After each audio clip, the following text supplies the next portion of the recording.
Yes, dito na naman tayo mga sergeant. Update for tonight.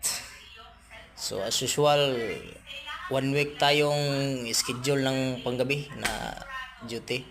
Siyempre, dalhin natin yung ating poses kasi isa to sa mga pinakagamit. Kasi pag may mga emergency na kailangan nating mag-response, may aarestuhin tayo ng mga intruders, may magagamit tayo. So, yun lang muna. Update lang tayo mga next day ng mga panibagong videos kasi hindi tayo nakapag-videos ngayon kasi masyadong busy sa work, lalo na ngayon na panggabi tayo galing ng duty. Natutulog na lang tayo pagdating natin dito sa boarding house. So, bago mga sergeant,